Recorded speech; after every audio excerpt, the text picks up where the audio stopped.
Hey guys, welcome back to my YouTube channel. അപ്പോൾ ഞാനിന്ന് വന്നിരിക്കുന്നത് നമ്മുടെ ഈവനിങ് ഫാമിലി വ്ളോഗിൻ്റെ പാർട്ട് 2 ആയിട്ടാണ്. നമ്മൾ ലുലു മാളിൽ നിന്ന് നേരെ ഇറങ്ങിയത് മറൈൻ ഡ്രൈവിലേക്ക് പോകാനാണ്. നമ്മൾ പ്ലാൻ ചെയ്തത് മറൈൻ ഡ്രൈവിലേക്ക് പോകാനാണ്, പക്ഷേ നമ്മൾ എത്തിപ്പെട്ടത് ക്യൂൻസ്വേയിലായിരുന്നു.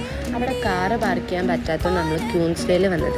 എനിക്ക് മറൈൻ ഡ്രൈവിനേക്കാളും പേഴ്സണലി ഇഷ്ടം ക്യൂൻസ്വേ ആണ്. പിന്നെ തീറ്റ കഴിഞ്ഞൊരു പരിപാടി ഇല്ലാത്തതുകൊണ്ട് നേരെ വന്ന് എൻ്റെ ഫേവറേറ്റ് സാധനമായ പാനിപ്പൂരി ഞാൻ മേടിച്ചിട്ടുണ്ട്. എനിക്ക് എപ്പോഴും എൻ്റെ ഫാമിലി സ്പെഷ്യലാണ്, പ്രത്യേകിച്ച് കസിൻസും എല്ലാവരും ഉണ്ടെങ്കിൽ അതൊരു വൈബാണ്. അതിൻ്റെ ഫീലിങ്സ് മറ്റൊന്നിനും കിട്ടില്ല. ആൻഡ് അതിനുശേഷം ഞങ്ങൾ നേരെ ഷവർമ്മ പറഞ്ഞു ബൊക്കോൺ എന്ന് പറയുന്നൊരു ഷോപ്പിൽ നിന്ന്. അങ്ങനെ ഞങ്ങൾ എനിക്കും അവനും ഹോസ്റ്റലിൽ പോകേണ്ടതുകൊണ്ട് ഞാനും അവനും കാറിലിരുന്ന് തന്നെ ഷവർമ്മ കഴിച്ചു. അതിനുശേഷം അവനെയും ബൈ ആക്കി എന്നെ ഇറക്കിയിട്ട് അവർ നേരെ പോയി. നമുക്ക് ചില കാര്യങ്ങൾ സംതിങ് സ്പെഷ്യൽ എന്നല്ലേ, അതുപോലെയാണ് എനിക്ക് ഉമ്മി കൊണ്ടുവന്ന ആപ്പിൾ ഭയങ്കര സ്പെഷ്യലായിട്ട് തോന്നി. ഇവനെ ഞാൻ തിരികെ കൊടുത്തിട്ട് തൊട്ട് ഇവൻ കരയാൻ തുടങ്ങിയതാണ്. എനിക്ക് എല്ലാവരും നല്ലോണം മിസ് ചെയ്യും. അവരൊക്കെ പോയപ്പോൾ എനിക്ക് എന്തോ നഷ്ടപ്പെട്ടു എന്നൊരു തോന്നൽ.